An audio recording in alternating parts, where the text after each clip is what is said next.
They laughed when the old veteran missed, until the range officer checked behind the target. Hello everyone. Before we begin today's story, I have a small favor to ask. Please hit subscribe and turn on the notification bell so you never miss our channel's new videos.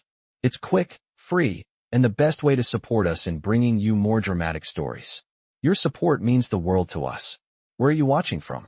Drop your city or country in the comments below. Thank you very much. Now, let's dive into today's story. The sun hung high over the military shooting range, casting long shadows that stretched across the dusty ground. The air was thick with the heat of the afternoon, and the sharp sound of gunfire echoed across the facility as young soldiers took their turns, showing off their skills. In the middle of all this, an elderly man sat quietly at the edge of the range, his back straight, his eyes focused. His hands, though weathered and worn from decades of life, rested calmly on his knees. No one paid him much attention, the younger soldiers too wrapped up in their own world. But then, a young Marine, no older than 20, turned his attention toward the old man. "Hey, old-timer, you still think you can hit anything with that rifle?" The words were sharp, laced with the kind of arrogance that only comes with youth and inexperience. The old man didn't respond, his gaze fixed on the target downrange. The Marine, sensing an easy target for a bit of fun, raised his voice. "I bet you couldn't hit that target if you tried 100 times. The other soldiers laughed, some with genuine amusement, others with quiet disdain. It wasn't that they hated the old man, it was just that they didn't understand him. To them, he was just an old relic from a time long gone. The old man adjusted his rifle with slow, deliberate movements. He didn't rush, he didn't fidget. His movements were steady, methodical, as if the sound of the jeering soldiers around him was nothing but background noise. The Marine, still standing with a cocky smirk, watched him. "Come on, old man. Let's see if you still got it." Without a word, the old man took aim. The sound of the rifle echoed as he fired. The bullet flew wide of the target, missing by several feet. The soldiers burst into laughter. "Told you," the Marine said, his voice thick with mockery. "You couldn't even hit the broadside of a barn." The laughter continued, but the old man didn't flinch. He simply nodded and began adjusting his rifle again. His hands were steady, his eyes calm. A few soldiers exchanged glances, sensing that this wasn't over. The Marine, sensing an opportunity to push further, moved closer. "You know, this old rifle of yours looks like it's seen better days. Maybe you should retire it." The old man didn't respond, his focus unwavering. The young soldiers kept up their taunts, but there was a subtle shift in the air, something the others couldn't quite place. Then, as the old man took another shot, the range officer, a seasoned veteran himself, walked over, his eyes narrowing. Something about the old man had caught his attention. He approached the target and signaled to the others to hold fire. The old man's shot had been a miss, but there was something else, something strange about the way it had flown. The range officer checked behind the target, his brow furrowing as he looked closer. What he found was not just a missed shot, but a perfectly placed hole in a target several yards behind the main one, hitting an even smaller, hidden target that no one else had noticed. A silence fell over the range as the officer turned to face the group. He nodded to the old man, his respect quietly earned. The young soldiers, who had been laughing just moments before, now stood frozen in place, their faces pale. They realized they had underestimated the old veteran. What they didn't know was that the man sitting before them wasn't just an old man with a rifle. He was a living legend, and he had been watching over them the whole time. Ignoring the laughter around him, the old man remained still, his eyes never leaving the rifle. The mocking words of the young soldiers faded into the background as his hands moved with precision, adjusting the sights on his weapon. He was used to being underestimated, but he had long since learned to let others talk. He knew better than anyone that silence often spoke louder than any words ever could. The range officer, still standing by the target, had noticed the oddity of the shot. His eyes were sharp, trained over years of service to detect even the slightest irregularity. The miss that had initially seemed like nothing more than a failure was now something more. It had hit a smaller target, one that no one else had thought to look for. The officer walked back towards the line, his boots crunching against the gravel as he approached the old man. The laughter from the young soldiers had died down, replaced by a nervous tension in the air. They all stood frozen, unsure of what to make of the situation. The officer raised his hand, signaling the others to hold their fire. "That shot wasn't just a miss," the officer said, his voice calm but carrying an unmistakable weight. The soldiers turned to him, eyes wide with confusion. "He didn't just miss the target," the officer continued. "He hit something behind it. Something no one else saw."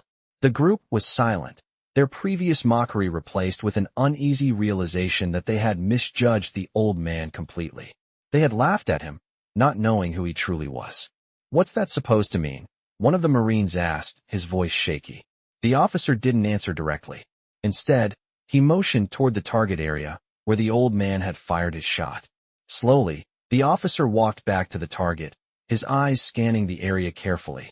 The young soldiers, unsure of what to do, followed behind him, their previous bravado long gone. As the officer reached the target, he bent down and examined the hole in the paper.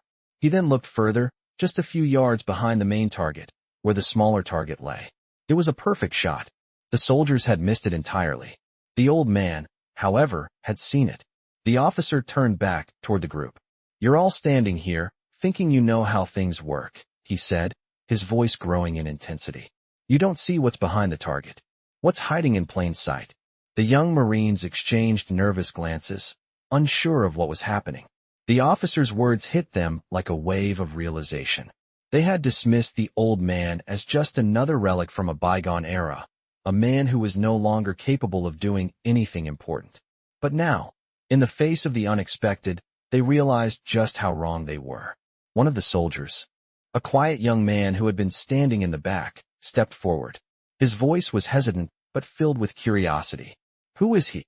The officer paused for a moment, then spoke in a lower voice. "You have no idea who you're dealing with." The words hung in the air like a secret, a mystery they all wanted to understand but were too afraid to ask. The officer glanced back at the old man, who had been quietly watching the exchange. His face was calm, unreadable, as if he had been waiting for this moment all along. "You think you know what it means to be a soldier," the officer continued, "but you don't understand. You don't know the sacrifices, the experience, the things you only learn after years of battle." The officer's eyes locked onto the old man. This man has been through it all. He's seen things you couldn't imagine, and he's earned every bit of respect that comes with that. The young soldiers stood in stunned silence, processing the officer's words. The old man, with his weathered face and quiet demeanor, was no ordinary man.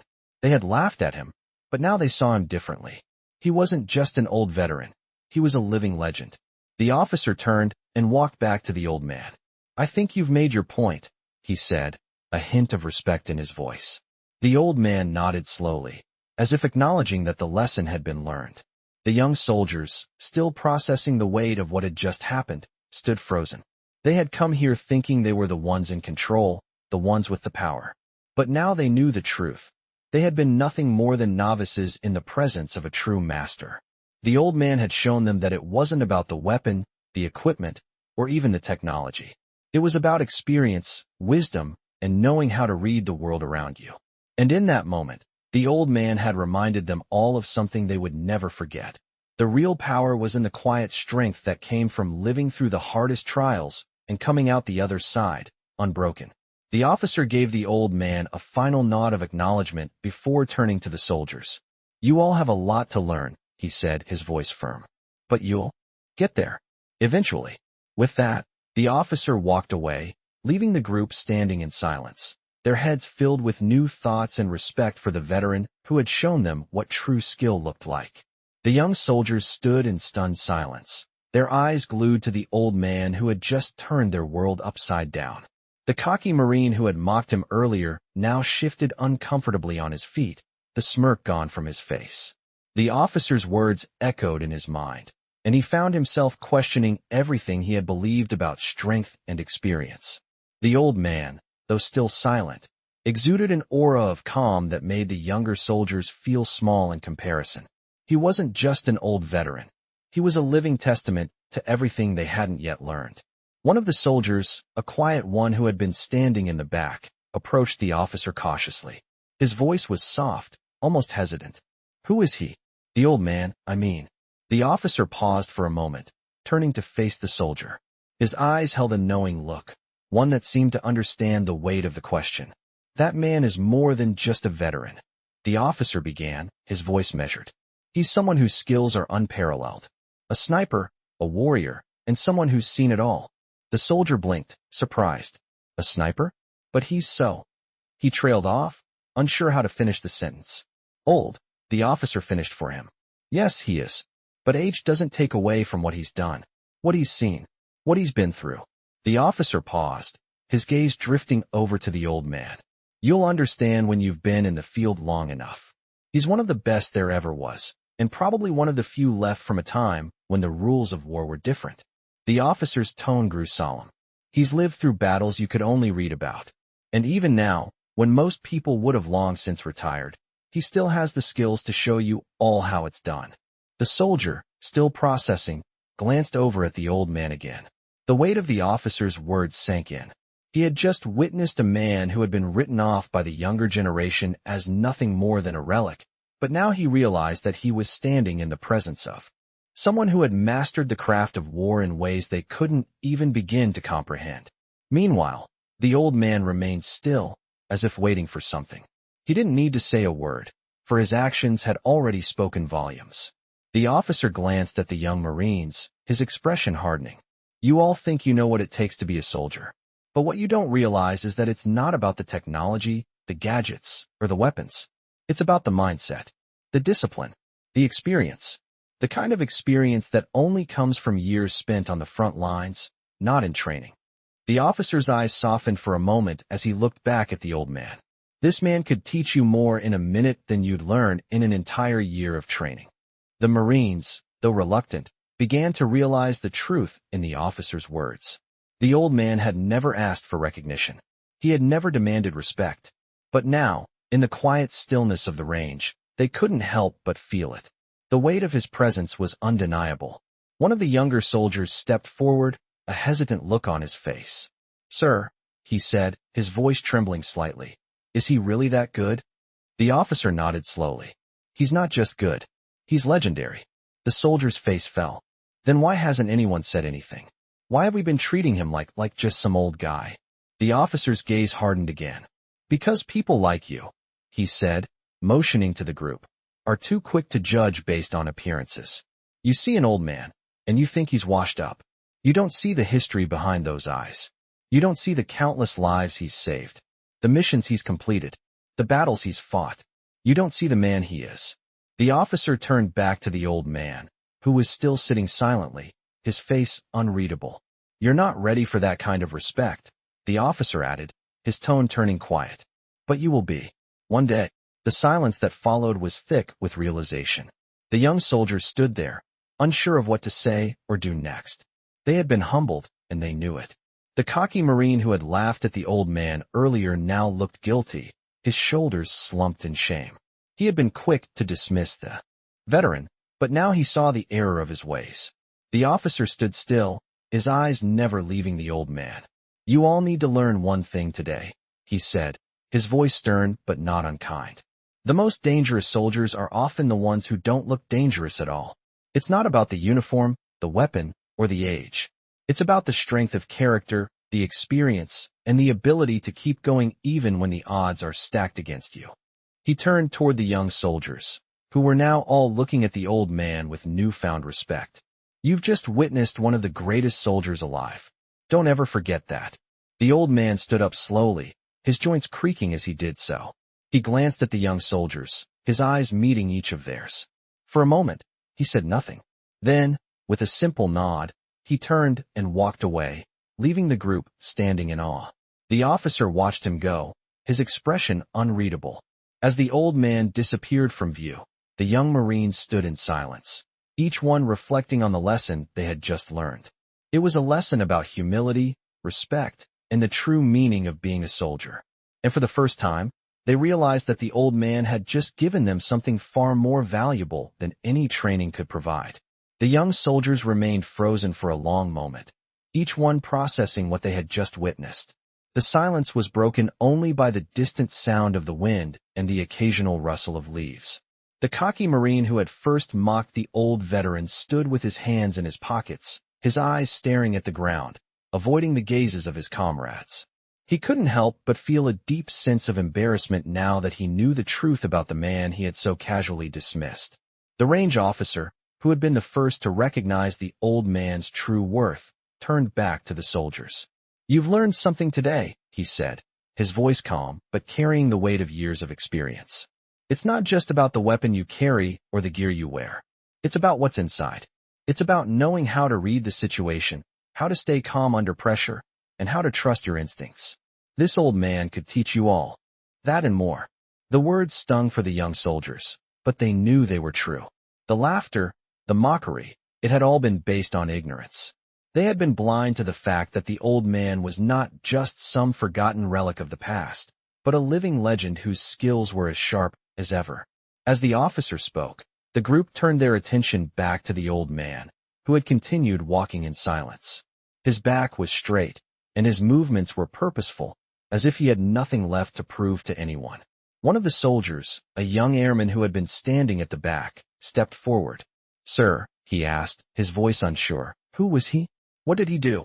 The officer sighed deeply, looking at the old man's retreating figure. "He's a sniper, a legend in the field, a man who's saved countless lives, and who has a record that most soldiers only dream of. He's seen the worst of what this world has to offer, and still came out the other side with his honor intact." The officer paused, collecting his thoughts. "You've only seen a fraction of what he's capable of. He's more than just a shooter. He's a leader, a man who has fought for his country without ever asking for anything in return. A man whose true strength lies in his quiet resolve." The young soldiers exchanged glances, their minds still racing as they tried to comprehend the magnitude of what they had just witnessed. The old man had been underestimated, written off as nothing more than a relic, and yet he had just demonstrated the kind of skill that none of them could have ever anticipated. It was a humbling experience. The airman spoke again, his voice barely a whisper. "Why didn't he say anything? Why didn't he tell us who he was?" The officer's eyes softened as he turned to face the young airman. "Because he doesn't need to. His actions speak louder than any words ever could." The officer paused for a moment, letting the weight of his words sink in. The best soldiers don't seek attention. They don't demand recognition. They just do what needs to be done. And that's exactly what he's done his whole life. The airman nodded slowly, still processing. The officer turned his gaze back to the old man, who had now reached the edge of the range and was preparing to leave. "You'll learn more about him in time," the officer said quietly. "But for now, let this be a lesson to all of you. Never underestimate someone based on their appearance. Never judge a book by its cover. Some of the most dangerous people are the ones who look the least threatening." With that, the officer turned and began to walk away, leaving the young soldiers behind, their heads filled with new thoughts and new respect for the old man. The Marine who had mocked the veteran earlier slowly walked toward the exit, his steps heavy. He felt a deep sense of shame, but he also felt something else: respect. Respect for a man who had proven his worth without ever asking for it. As he reached the exit, he looked back one last time, his eyes lingering on the figure of the old man, now fading into the distance. The lesson had been learned. They had all been humbled, but they had also gained something far more valuable than any training session could provide: the understanding that true strength is not always loud or obvious. Sometimes, it's the quietest people who have the most power. And sometimes, it takes a lifetime of experience to truly understand what it means to be a soldier. The day after the incident at the range, the atmosphere around the base had shifted. The young soldiers who had once dismissed the old man were now walking with a different air about them. Their steps were slower, more thoughtful, and each of them carried a newfound respect for the lessons they had learned, even if they were still processing everything. The officer, who had been the one to explain the old man's significance, had noticed the change. He had seen how they had been humbled, how they were beginning to understand the true meaning of being a soldier. But even with all the quiet changes, there was still a lingering sense of mystery surrounding the old man. Who was he really? What had he done? The Marines had never expected a simple day at the range to reveal something so profound. But in the days that followed, they got their answer. The base commander, a tough and seasoned veteran with a reputation for no-nonsense leadership, called an impromptu meeting. He gathered the soldiers together in a small, dimly lit room. The young Marines were curious but apprehensive. What had the commander called them for? You all saw what happened the other day at the range. The commander began, his voice low and commanding. You saw that old man. What he could do, what he's capable of. But I'm willing to bet that most of you don't know who he really is. You don't know the half of it. The Marines exchanged looks, the mystery deepening. The commander continued, his tone shifting to something more personal. That man you saw, the one you all laughed at, his name is John Miller. A name that might not mean much to most of you, but to those of us who've been in this game long enough, it's a name that commands respect. The room fell silent. The name didn't register immediately with the younger soldiers, but something about the commander's tone told them it was important. John Miller was once known as the Shepherd in the military. He was a combat medic, a sniper, a pilot, and more. He never wore a rank, never accepted medals, and he never once asked for anything in return. He just did his job, and he did it better than anyone else. The commander paused, letting the words sink in. The soldiers were now on the edge of their seats, fully focused. During the Vietnam War, when most of you were still in diapers, John Miller saved the lives of dozens of soldiers. He was the one who went behind enemy lines, without backup, and carried out missions that no one else could. When an extraction was too dangerous, he took matters into his own hands. The man didn't just lead. He inspired others to do the impossible. The young Marines were beginning to understand now. They had seen a quiet man at the range, but they had no idea the depth of his history. They had underestimated him in the worst possible way. Miller's work was classified. A lot of it was never even documented. The government didn't want people to know how much of a hero he really was. But those of us who served with him, we knew. We knew what he was capable of. The commander's eyes locked onto each of the Marines in the room. This man isn't just some old veteran. He's a living legend, and today, I'm going to tell you why you should never, ever make the mistake of underestimating someone again. He let the silence hang in the air, each word hitting harder than the last. After the war, Miller went on to become an instructor, teaching soldiers and officers alike.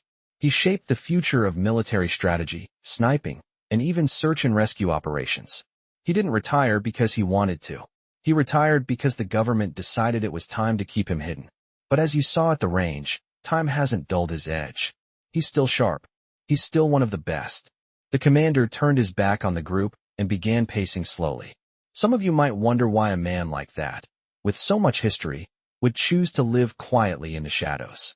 Why he never talks about his past. The answer is simple. He doesn't need to. He's done enough. His actions speak louder than any words ever could. But he's here for a reason. He's here to remind you that there is always more to a person than what you see on the surface. The room was still. The young Marines were beginning to understand the gravity of the situation. They had laughed, mocked, and dismissed someone who was, quite possibly, one of the most respected soldiers in history. The commander turned back toward them, his gaze steady. The lesson here isn't just about respect for the old man. It's about respecting everyone. It's about understanding that there's always more beneath the surface. Whether it's an old veteran, a quiet officer, or even your fellow soldiers, you never know what they've been through. You never know what they've done. So you'd better treat everyone with the respect they deserve, because you never know when you'll find yourself standing next to greatness. The Marines sat in stunned silence, each of them reflecting on the lesson they had just learned. The commander's words echoed in their minds as they thought back to the day at the range. The old man, who had been mocked and underestimated, was not just a relic of the past. He was a living, breathing legend whose impact on the military was immeasurable. They had learned the hard way that true greatness doesn't always look like what you expect. As the commander left the room, the Marines stayed behind, their heads filled with a new understanding of what it meant to be a soldier and what it meant to honor the past. They were no longer the same group that had mocked the old man. They were different now, and as they walked out of the room, they did so with a sense of humility and respect that would stay with them forever. As the days passed, the atmosphere on the base grew quieter, more reflective. The young Marines, who had once been so full of confidence and bravado, had started to change. Their actions were slower, more measured, and their respect for the old veteran, John Miller, had grown into something deeper. They had all been impacted by the lessons they had learned that day at the range, but it wasn't until the next encounter that the full weight of their newfound respect would truly sink in. The old man had been gone for a few days, but on a quiet morning, When the sun was still low in the sky, he returned. The Marines, who had been standing in line for a routine training exercise, spotted him walking across the compound. His movements were steady, purposeful, and despite his age, there was an undeniable presence about him. They watched in silence, a group of young soldiers, standing in the presence of someone they had once dismissed, now holding him in a reverence they hadn't thought possible. The commanding officer, who had spoken so highly of Miller in the past, called them to attention. "Gentlemen," he began, his voice carrying across the courtyard. "This man you see walking toward us today is not just a veteran. He's not just a soldier. He's a hero. You've seen him at the range, but there's much more to this man than meets the eye. I want you all to pay attention. You'll learn something today that I hope you never forget." The Marines stood still, their eyes fixed on the old man as he approached. He walked slowly, but there was a dignity in each step, as if he knew exactly what was happening. As he came closer, the commanding officer stepped forward and addressed him. "John," he said, his voice soft but filled with respect. "It's good to see you again." The old man, Miller, nodded in acknowledgement but said nothing. He didn't need to. His presence alone spoke volumes. The officer turned back to the Marines, who were now standing in complete silence, waiting for whatever would happen next. "This man is the embodiment of what we all strive to be. He's a legend, not because of his medals, but because of what he's done and what he continues to do. The lessons he has for you are not taught in textbooks. They're learned through experience, through action, through sacrifice." The officer paused, letting the words hang in the air. "John Miller has saved more lives than any of us could count. He's fought battles most of you will never face. And yet, he stands here before you, not with pride, but with quiet strength. That's the kind of soldier you should all aim to be." The Marines stood in stunned silence, their faces a mixture of awe and humility. They had spent their careers looking up to men like the officer, and now they were being asked to look at someone who had earned a different kind of respect, a respect that wasn't based on rank, but on actions. Miller, still silent, stepped forward, and the officer followed him. They walked toward a nearby training ground where a few of the younger Marines were practicing their shooting skills. The officer stopped, then turned to the group. "Let me show you something," he said. He motioned for Miller to take his place at the shooting line. The young Marines looked at each other, uncertain of what to expect. Miller, despite his age, stepped up with the ease of someone who had done this 1,000 times. He took the rifle, adjusted his stance, and then aimed down the sight. The Marines were watching closely now, knowing that they were witnessing something special. Miller fired. The shot rang out, and the target, set over 100 yards away, was hit squarely in the center. The Marines gasped. The officer smiled softly. "That, gentlemen, is what you call skill. That is what experience looks like. No fancy gadgets, no high-tech optics, just a man and his rifle.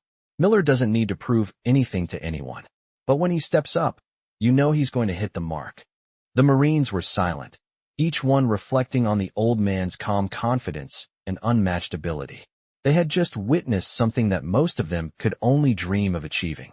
Miller, however, wasn't interested in accolades or applause. He simply turned, nodding to the officer, then walked away.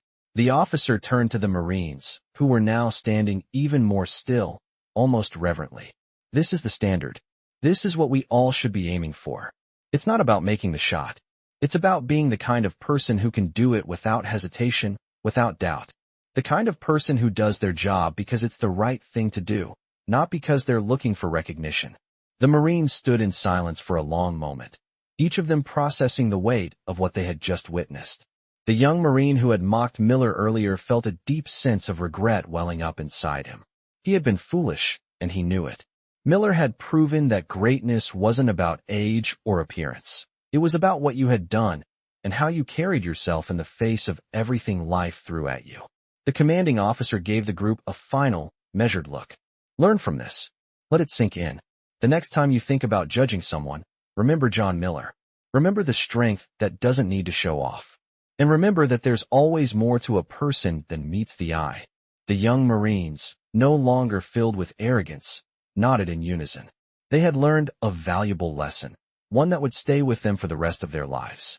Weeks had passed since the day the old man, John Miller, had shown the young soldiers the true meaning of skill and discipline.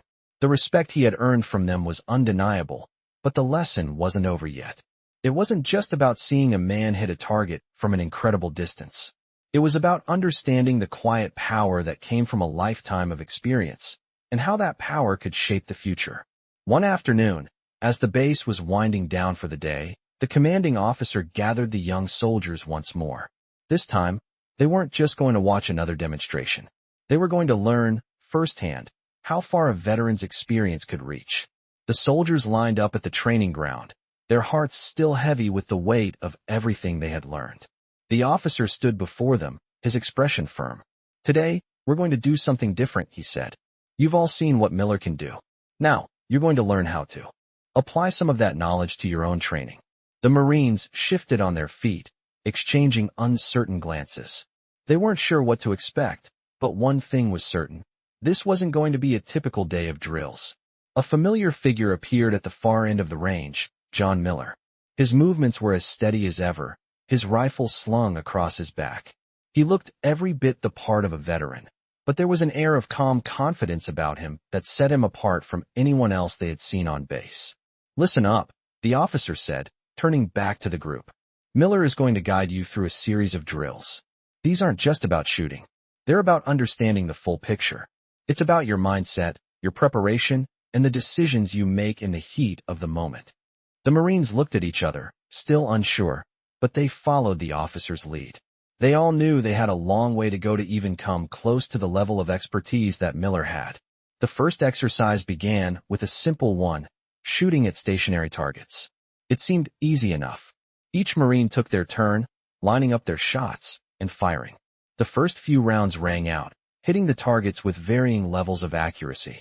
But Miller wasn't watching from the sidelines. He was moving among them, his presence almost ghost-like, as he observed each Marine's movements. He wasn't giving instructions, at least not at first. He was watching, silently evaluating. The first Marine finished his turn and looked to Miller for any feedback. Miller nodded slowly. "Good form. But what were you thinking when you aimed?" he asked. The Marine, still holding his rifle, paused. He hadn't really thought about it. He just aimed and shot. Miller's eyes softened slightly. "That's the problem. You weren't thinking about the shot. You were just going through the motions." He stepped forward and pointed to the target. "You need to think about your target, the wind, the distance. You need to feel the shot before you even fire. Aim is important, but it's not the whole story." The Marine nodded, realizing the depth of the lesson. Miller had never told him what to do. He had simply made him think. The next soldier stepped up to take his turn, and this time, when Miller observed, he began to offer more direct guidance. "You're too tense. Your shoulders are too tight. Relax, take a breath, and feel the shot. Let your body guide your aim, not just your eyes." The young Marine, surprised by the simplicity of the advice, followed it. He took a deep breath, adjusted his stance, and shot again. This time, his shot was more accurate. Miller gave him a slight nod of approval, then moved on. The other soldiers began to notice the difference. The more they focused on the mental aspects of shooting, breathing, posture, and patience, the better their shots became. It wasn't just about pulling the trigger. It was about controlling their own minds. After a few rounds of this, Miller called a halt. "Now, I want to show you something different," he said. "You've been shooting at stationary targets. But real life doesn't work that way." He gestured to the horizon. "You never know what's going to happen. The moment you think you've got a target locked in, something changes. It could be the wind, the terrain, or the situation itself. What you need is adaptability." He handed one of the Marines a small device that looked like a remote control. "You'll be aiming at moving targets now. They won't be easy. You'll need to think on your feet." The young soldiers were skeptical. Moving targets were nothing like the stationary ones they had practiced with. But Miller was already stepping back, silently gesturing for them to begin. The first target zipped across the range, a small mechanical drone, moving unpredictably. The Marine fired, but missed. He cursed under his breath. "Try again," Miller called. "But this time, focus on where the target is going, not where it is." The soldier adjusted, aiming ahead of the target's path instead of trying to line up with it directly. He fired again. The shot rang out, and this time, the target was hit. The other Marines, watching, felt a spark of realization. Miller's advice wasn't just about the shot. It was about understanding the situation before it happened, predicting the future and reacting to it. As the session went on, the Marines became more and more attuned to the flow of the training. They were no longer just shooting at targets. They were anticipating, adapting, and thinking ahead. The drills were difficult, frustrating, and at times, they felt like they were failing, but it was clear that the lessons they were learning would stick with them forever. By the end of the day, when the sun had set and the last drill was complete, the Marines stood quietly, exhausted but satisfied. Miller walked past them one last time, his footsteps soft on the dirt. "Remember," he said quietly, "it's not about the shot. It's about knowing how to take it when the moment comes." The young soldiers, now standing in the presence of a man who had taught them something far greater than any of their previous lessons, nodded in unison. They had learned something more than just skills. They had learned how to think like a soldier, how to act, and how to face whatever challenges might come their way. The next few weeks on base were filled with a steady rhythm of training, each day building upon the last. The young Marines, who had once scoffed at the thought of learning from someone as old as John Miller, now eagerly awaited every chance to learn from him. They knew that each lesson, each moment with him, brought them closer to understanding not only the art of combat, but the mindset required to survive it. It wasn't about shooting or techniques. It was about thinking like a soldier who had been through it all, who had seen things they couldn't even imagine. One morning, the Marines were called for a special exercise, one that would take them out of the comfort of the base and into a more unpredictable, real-world environment. They were to conduct a field training exercise out in the wilderness, with Miller leading them. This would be different from anything they had done before.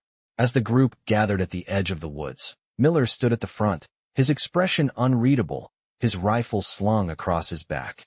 The officer who had been their guide and mentor in the previous weeks addressed them first.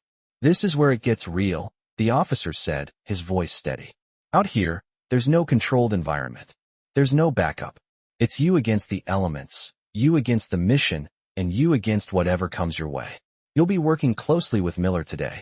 He'll be your eyes and ears, but he won't be holding your hand. You'll have to learn to think for yourselves, adapt, and make decisions in real time." The Marines exchanged glances, the seriousness of the situation starting to settle in. The officer's words hung heavy in the air. They weren't just practicing shooting anymore. They were about to learn what it meant to survive, to think, and to lead when the stakes were high. Miller, without a word, stepped forward and led the way into the dense woods. The Marines followed in a loose formation, their senses heightened, knowing this wasn't going to be another typical drill.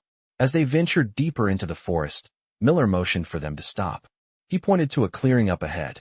"This is where we'll set up," he said quietly, his voice carrying a quiet authority that commanded their attention. "From here on out, every decision you make could mean the difference between success and failure." The Marines immediately went to work, setting up camp and preparing for what Miller had in store for them. The first task was a simple one: to build a secure perimeter around their camp, ensuring they had enough cover and that no one could approach undetected. It seemed easy enough. They had done this before, but Miller's standards were different. He wasn't interested in how quickly they could build the perimeter. He was interested in how well they thought it through. He watched in silence as they worked, occasionally offering a word of advice, but never doing the work for them. He was teaching them the value of thinking ahead, of being vigilant, and of considering the consequences of every move. The young Marines worked harder than they ever had before, realizing that Miller wasn't just teaching them to follow orders. He was teaching them to lead, to think independently, and to understand the complexities of military strategy. As the day wore on, the training began to intensify. The group was tasked with a series of challenges: tracking, setting up ambushes, and responding to simulated attacks. Each task tested their ability to adapt, to think on their feet, and to rely on the lessons they had learned from Miller. At one point, the Marines found themselves in a situation where they were ambushed by a group of mock enemy soldiers. The challenge wasn't just to fight back, but to do so strategically, using the terrain to their advantage. They quickly realized how much they had learned. They had become more aware of their surroundings, more focused on the task at hand, and more capable of working together as a unit. But it wasn't enough. Miller, watching from a distance, saw that the Marines were still too quick to act. They were reactive instead of proactive. "You've got the basics down," he called out, his voice carrying through the trees. "But you're still thinking like you're in training. In real combat, you don't just react, you anticipate. You think ahead. You read the situation before it even happens. The Marines paused, taking in his words. They had been so focused on their immediate responses that they hadn't thought about what might come next. Miller stepped forward, his eyes scanning the area. Look at the surroundings. Where are the exits? Where are the blind spots? Where's the best place for an ambush? And where's the best place to retreat? You need to be 3 steps ahead of the enemy. And you need to do it as a team, not as individuals. The Marines, their faces set in determination, immediately went back to work, their minds racing as they reconsidered their tactics. They had learned a valuable lesson. Thinking ahead, being proactive, and always being prepared for what might come next were just as important as being able to shoot or follow orders. As the day drew to a close, Miller gathered the group together. They were all exhausted, their clothes caked with dirt, their bodies sore from the physical demands of the exercise. But despite their fatigue, there was a sense of accomplishment in the air. They had done it. They had faced challenges they had never imagined and come out the other side stronger. Miller stood before them, his gaze steady. Today was about more than just survival. It was about learning to think, to lead, and to make decisions that matter. You're no longer just soldiers. You're leaders. You're thinkers. You're the ones who will take this knowledge and use it to shape the future. The Marines stood silently, taking in his words. They had come a long way since that first day at the range. They had learned what it meant to be a soldier, but more importantly, they had learned what it meant to be a true leader. As Miller turned to leave, one of the Marines spoke up. "Sir, thank you. For everything." Miller didn't respond, but he gave a slight nod. It was all the acknowledgement they needed. They knew, without a doubt, that they had just learned one of the most important lessons of their lives. Weeks had passed since the wilderness training, and the Marines who had once regarded John Miller as nothing more than an old veteran now saw him as a living legend, someone whose lessons and presence shaped their every action. It wasn't just about the drills, the targets, or the exercises anymore. The true lesson lay in understanding what it took to be a soldier, one who had survived countless battles and had come out the other side stronger. One morning, the base commander called a meeting, his voice carrying a tone of seriousness that immediately caught the attention of the young Marines. "Gather up, we've got a situation," he said, as they formed ranks. The Marines stood at attention, their curiosity piqued. "There's a special mission coming up," the commander continued, "and it's one that requires the expertise of someone who's been there, someone who understands the real meaning of leadership and strategy." The Marines exchanged confused glances. A special mission? What could it possibly involve? The commander continued, his gaze shifting to the distance. "This mission isn't going to be easy. It's dangerous. It's high stakes. But I've made the decision that only one person here is qualified to lead this operation." The officer turned and nodded toward Miller, who had been quietly standing by. The Marines couldn't believe what they were hearing. Miller, the man who had taught them everything, was now going to lead them on a real mission. Miller has more experience than any of us combined. He's been through situations most of you couldn't imagine, and he's come out on top. I'm confident that he's the one who can guide us through this. The young soldiers felt a mixture of excitement and fear. They had learned everything they could from Miller, but now they were going to see how those lessons applied in real life. This wasn't training anymore. This was as real as it got. The mission was set. The target was a remote location, deep within enemy territory. Intelligence had been gathered, and the Marines were tasked with extracting a group of civilians who had been stranded in the area. It was a rescue mission, but it was also a dangerous operation, with enemy forces scattered throughout the region. The commander gathered the Marines together for a final briefing. "This is what we've been preparing for. This is why we train the way we did. You've learned everything you need to know, but you'll be tested like never before. Follow Miller's lead, trust in your training, and stay sharp. This mission will require everything you've got." Miller stood at the front of the group, his face calm, but his eyes focused. "We move out at dawn," he said quietly. "Stick to the plan, and don't let anything throw you off. We've trained for this, and I trust each and every one of you to do your part." The young Marines stood still, absorbing his words. For the first time, they understood just how much responsibility Miller carried, not just for himself, but for everyone he led. As the mission began, the group moved under the cover of darkness, moving quietly through the dense forest toward their objective. Every step was calculated, every sound was analyzed. They were ready, or at least they thought they were. The journey to the target area was tense, with every Marine keeping a close eye on their surroundings. They had trained for ambushes, for quick decisions, and for the worst-case scenario, but nothing could have truly prepared them for the unpredictability of combat. The first encounter came sooner than they expected. A sudden burst of gunfire erupted from the tree-line. The Marines reacted quickly, diving for cover. Miller, with his calm demeanor, gave orders without hesitation. "Move out, 180 degrees, he commanded. "We don't fight them here. Stay in formation and keep your heads down." The Marines, following his lead, moved swiftly and silently, staying low to the ground. They had learned from Miller that in moments like this, speed and strategy were more important than brute force. They had to stay one step ahead. As the gunfire subsided, Miller motioned for them to move forward. They continued on, deeper into enemy territory, until they reached the area where the civilians were holed up. But the rescue wasn't as easy as they had hoped. The civilians were trapped inside a compound, surrounded by enemy forces who had set up barricades and watchtowers. The situation was escalating quickly. "We don't have much time," Miller said, his voice steady. "We need to get those civilians out, and we need to do it quietly." He gestured to the Marines. "We'll take them out one at a time. Stay close, move fast, and keep low." The young Marines, their nerves on edge, nodded in unison. They had learned from Miller that patience and precision were key. They were about to put everything they had learned to the test. Miller led the way, guiding them through the shadows, using the terrain to their advantage. The operation was risky, and there were several close calls along the way. But with Miller's leadership, the team managed to infiltrate the compound, get the civilians out, and secure the area without raising an alarm. As the mission neared its end, the Marines felt a sense of accomplishment they hadn't expected. They had faced danger, uncertainty, and the pressure of a real-life mission, but they had succeeded. The extraction was complete, and they were heading back to base. As they made their way home, the Marines looked to Miller, their faces filled with gratitude. They had come a long way from the group of cocky soldiers who had first laughed at the old man.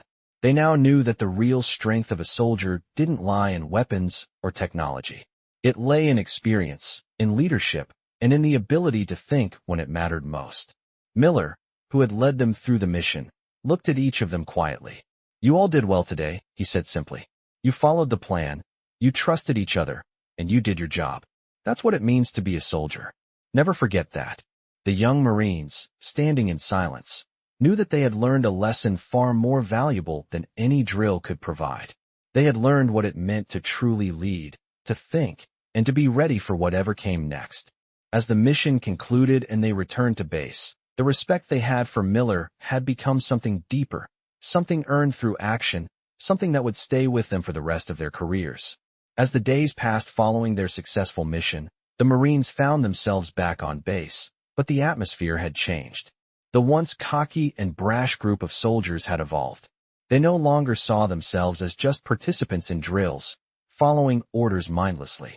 They had become soldiers in the truest sense of the word, thanks to the guidance and leadership of John Miller. Each of them had grown more thoughtful, more aware of the weight that each decision carried. Miller had shown them what true leadership was about. It wasn't about barking orders or seeking glory. It was about knowing when to act, how to think, and when to put the mission before anything else. It was about having the strength to stay calm in the most chaotic situations, and having the wisdom to know that there was always more to learn. One morning, as they gathered for their next training session, Miller stood before them, his gaze steady, but his expression hard to read. "Today is going to be different," he said. "You've all learned a lot, but there's one thing left that you need to master: the ability to stay calm under pressure. And that's what we're going to work on today. You'll face a situation where the pressure is high, and how you handle it will make all the difference." The Marines listened intently, knowing that every word Miller spoke carried weight. They had learned to trust his judgment, his insight. They were about to face a challenge they couldn't predict, and that made them both nervous and excited. Miller led them to a new section of the training area, one they had never used before.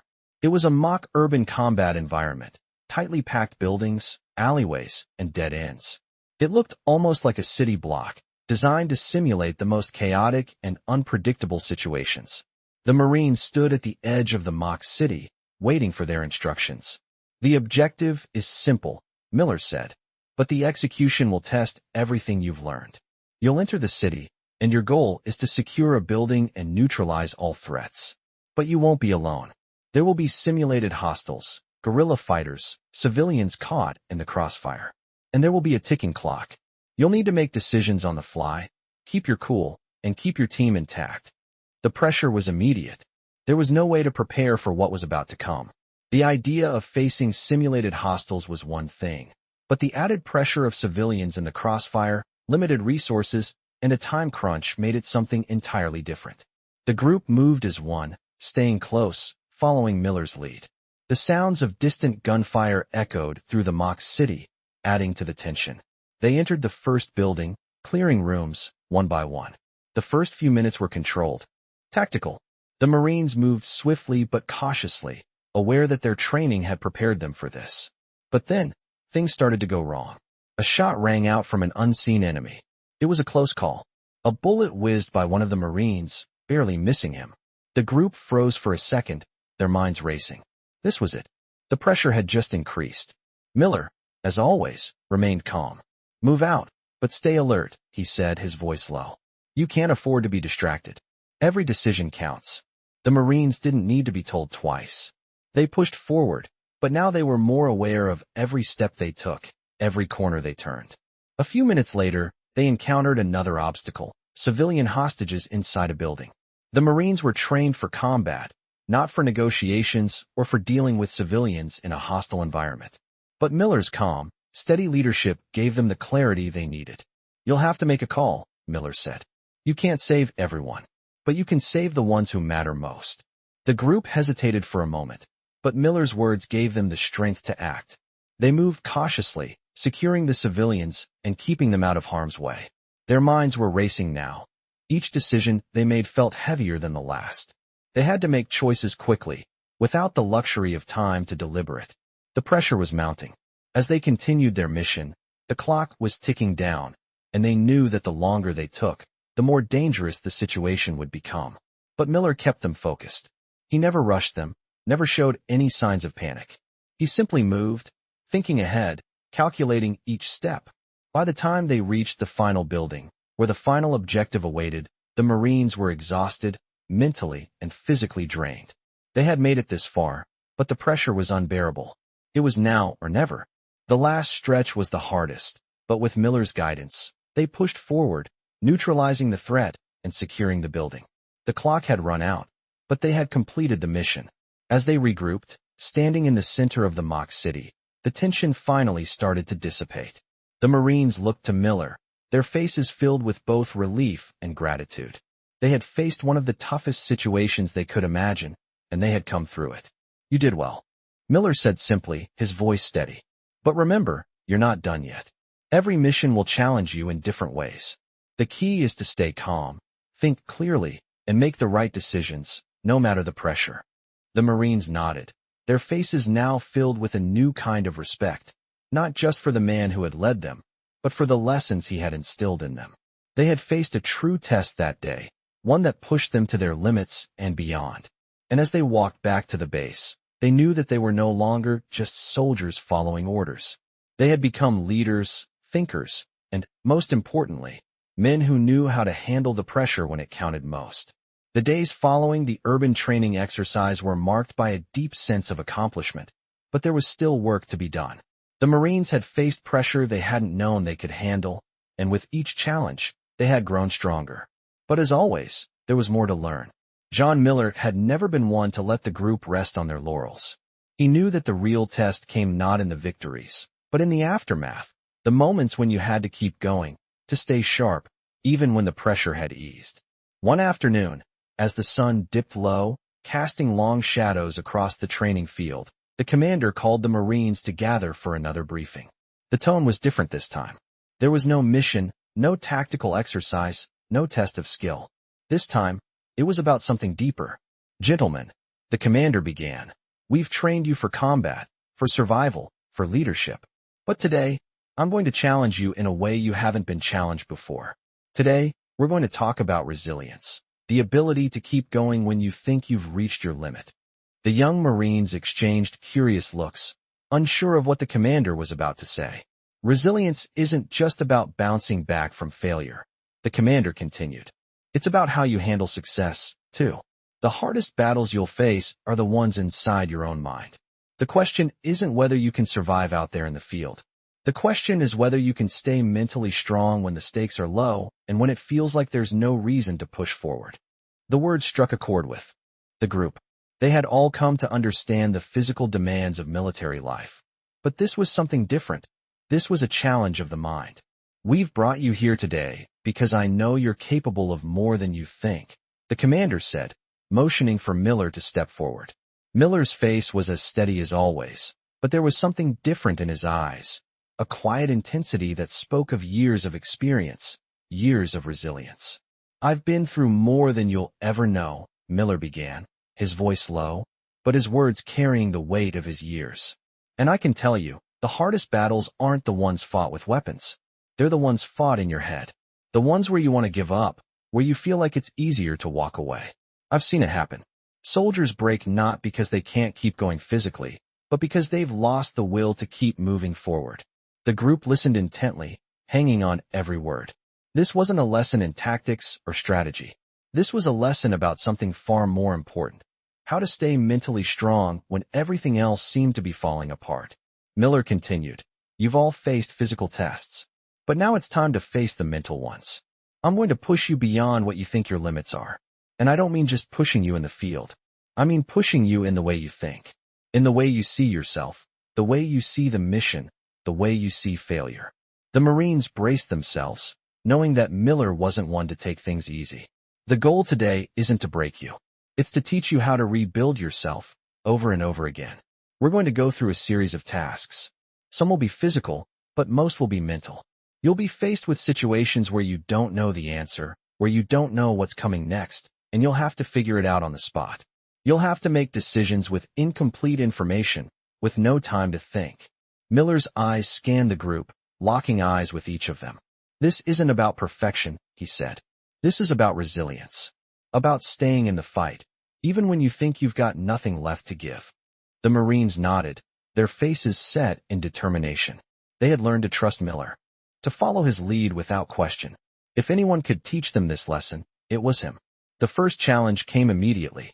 Miller led them to a small, isolated area of the base, where a series of obstacles awaited them. But these weren't just physical obstacles. They were mental. Each obstacle was designed to test their ability to think on their feet, to deal with uncertainty, and to keep pushing forward when they were unsure of the next step.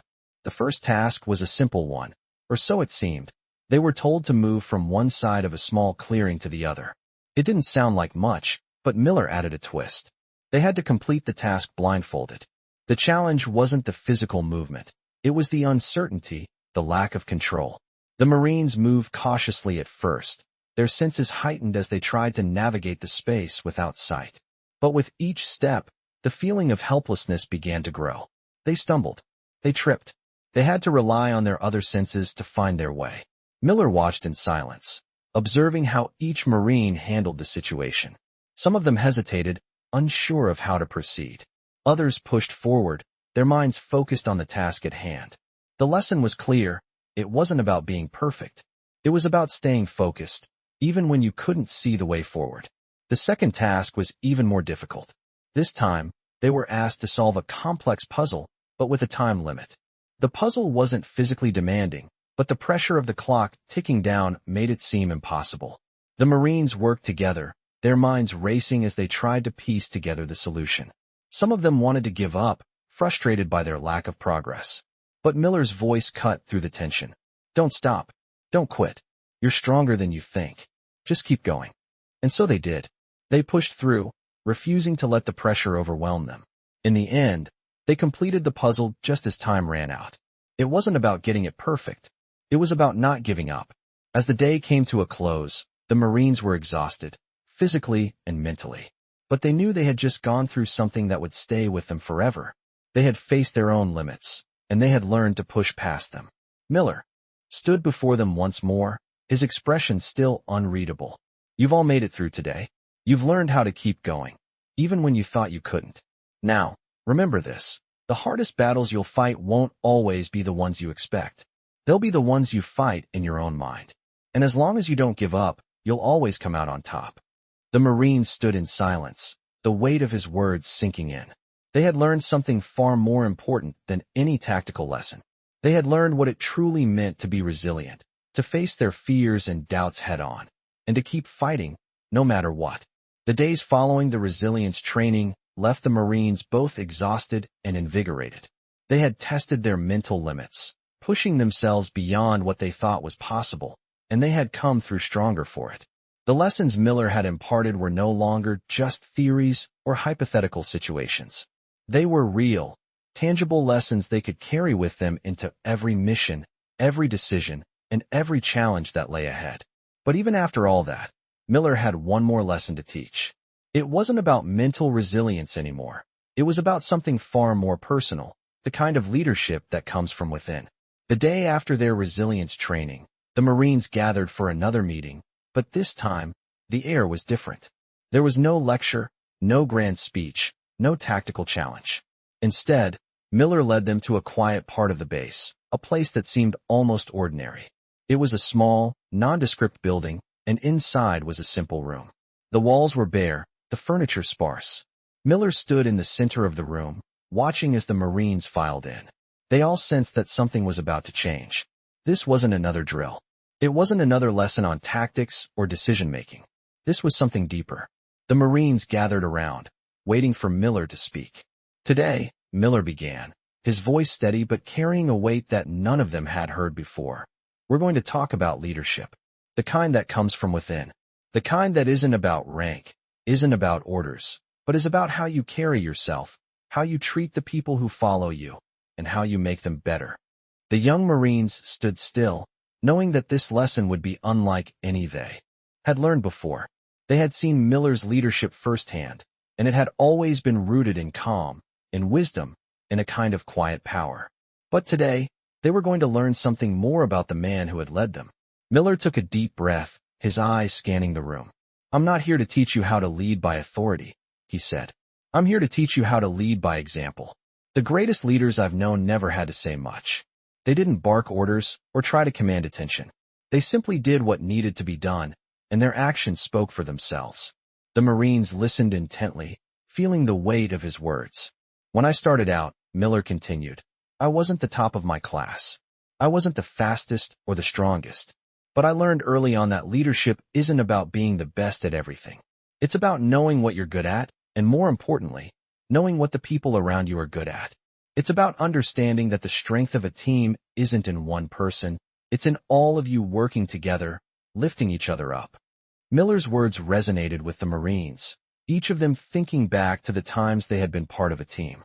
The best teams, the ones that had been most successful, were the ones where each person had their role, where they supported each other. You've all been trained to be soldiers. But what makes a great soldier isn't just how well you can fight. It's how you make those around you better, how you inspire them to do more than they thought they could. And that's leadership. It's about lifting others up, even when you're the one who's exhausted, even when you're the one who's struggling.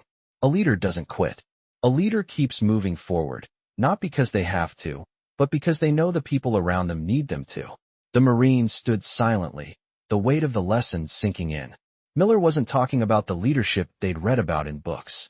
He wasn't talking about a title or a position. He was talking about something far deeper, true leadership, the kind that came from understanding others, from putting the team above yourself, from pushing forward when everything else seemed to be falling apart. I've had to lead men through hell. I've seen good soldiers fall. I've seen them make mistakes, but I've also seen them get back up. And the ones who got back up weren't the ones who thought they were the best. They were the ones who learned how to pick themselves up and keep going, because they had a team they could rely on. And those are the soldiers you need to be. The ones who never stop, the ones who keep fighting, even when they don't think they can anymore. The ones who lead by example. As Miller spoke, the Marines were lost in thought, reflecting on the battles they had already faced, the challenges they had already overcome. They had learned to fight, to think, and to lead in ways they had never imagined. But this lesson, the lesson on leadership, felt like the most important one yet. It was the lesson that tied everything together. Without leadership, all the skill in the world meant nothing. The best soldiers in the world could fall apart without someone to guide them, to keep them moving forward. Miller's leadership had never been about power or control. It had always been about responsibility. He wasn't there to be their boss. He was there to be their mentor, their guide, their example. And now, the Marines understood what it meant to be a leader in the truest sense of the word. "You are all leaders," Miller said, his voice steady and calm. "Even if you don't wear the rank, even if you don't have a title, you are leaders because you know how to make those around you better. And that's the kind of leadership that will carry you through anything." As the lesson ended, the Marines stood silently, each of them feeling the weight of the responsibility they now carried. They had learned how to fight, how to think, how to survive. But now, they had learned how to lead. And that lesson would stay with them for the rest of their careers, guiding them through the toughest moments of their lives. The weeks that followed were a time of reflection and growth for the Marines. They had been through intense physical and mental challenges, and with each passing day, they became more than just soldiers. They became leaders, thinkers, and, most importantly, a cohesive unit. But as much as they had learned, they knew the real test of their skills, their resilience. And their leadership would come when they least expected it. One evening, as the sun began to set over the base, a new challenge emerged. The radio crackled to life, and a voice came through with a calm but urgent tone. "We've got a situation," the voice said. "This is not a drill. Prepare for immediate deployment." The Marines immediately snapped to attention. They had been trained for this moment. They had been prepared to face whatever came their way, but the gravity of the situation hit them all at once. This was real. It wasn't a simulation or a training exercise. This was a mission, and lives were at stake. Miller, ever the steady presence, gave them a look that said everything they needed to know. He didn't need to say a word. They were ready. They had learned from the best. The mission was straightforward. A foreign diplomat had been captured by a hostile group operating in a remote region. The Marines were tasked with extracting the diplomat and neutralizing any threats along the way. The mission required precision, coordination, and the ability to stay calm under pressure. It was everything they had trained for. As the team loaded up into the transport vehicles, the familiar weight of the gear, the hum of the engines, and the quiet buzz of tension filled the air. They were heading into a volatile zone, and they knew the risks. But they also knew they had the skills, the training, and most importantly, each other. They had learned from Miller that no one was truly alone on the battlefield. The operation began under the cover of darkness. The Marines moved quietly through dense terrain, their movements synchronized, their senses heightened. Every footstep was calculated, every movement intentional. Miller led the way, his experience guiding them through the most difficult parts of the mission. As they neared the enemy compound, tension mounted. The diplomat was being held in a heavily guarded building, surrounded by armed militants. The plan was to infiltrate, secure the diplomat, and exfiltrate without alerting the enemy to their presence. But as they approached the compound, things took an unexpected turn. A sentry spotted movement at the perimeter, and the silence was shattered by the sound of gunfire. The Marines instantly went into action. "Stay focused," Miller barked. "We're not here to fight. We're here to complete the mission." His voice was calm but firm, as it always was in moments of chaos. The Marines responded without hesitation, returning fire while advancing toward the target building. The sounds of combat were deafening, but they had been trained for this. They knew how to move under fire, how to cover each other, and how to stay in control of the situation. As they breached the building, Miller's voice came over the comms again. "The diplomat's in the main room. Clear the area and get him out, now." The team moved swiftly, clearing rooms one by one. The enemy resistance was fierce, but the Marines pressed on, working together with precision and focus. As they reached the main room, they found the diplomat, frightened but unharmed. The mission had been a success, but they weren't out of danger yet. "We need to move now," Miller said, his voice unshaken. "The longer we stay here, the more dangerous it gets." The Marines quickly secured the diplomat and began their exfiltration, covering each other as they made their way back to the extraction point. The enemy was closing in, but they had the element of surprise. They moved like a well-oiled machine, every Marine playing their part, every decision made quickly and efficiently. As they reached the extraction point, Miller gave the signal to board the vehicles. The convoy was ready to move out, and they had accomplished their mission. The diplomat was safe, and the threat had been neutralized. The Marines, though exhausted and bruised, knew they had just completed one of the most difficult missions of their careers. The ride back to base was silent. There was no need for words. They had done their job. They had faced the ultimate test of their training, and they had succeeded. As the transport vehicles rolled back into the base, the team began to feel the weight of what they had accomplished. They had been through a firestorm of gunfire and chaos, but they had stayed calm, stayed focused, and had worked as a unit. The mission had been a success, and they had come out stronger for it. Miller, as always, was the first to step off the vehicle. He stood silently as the Marines disembarked, watching them, his eyes scanning each of them with a quiet pride. He didn't need to say anything. They all knew that this mission had been their final test, the test of everything they had learned, everything they had become. The Marines stood tall, their faces set with determination. They had proven themselves in the field, just as Miller had always known they could. They had faced their fears, relied on their training, and executed the mission with the kind of precision that only true soldiers possessed. As they walked back into the base, they knew that they had completed their transformation.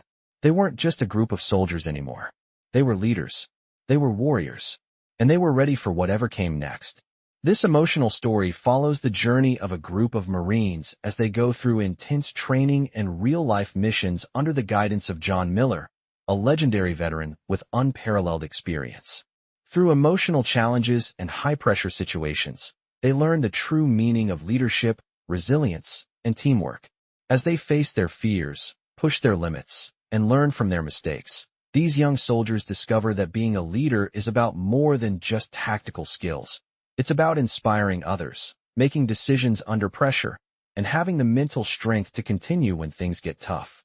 In this emotional story, the Marines are tested not only physically but mentally, learning life-changing lessons that will shape their futures. Their bond grows stronger with each mission, and the emotional stakes continue to rise as they learn how to become true leaders. This emotional story teaches us that real strength comes from within, and it's the emotional resilience that drives individuals to overcome the most difficult of challenges. The old veterans' lessons and the team's transformation create a deeply emotional story of growth, courage, and sacrifice that will stay with them forever.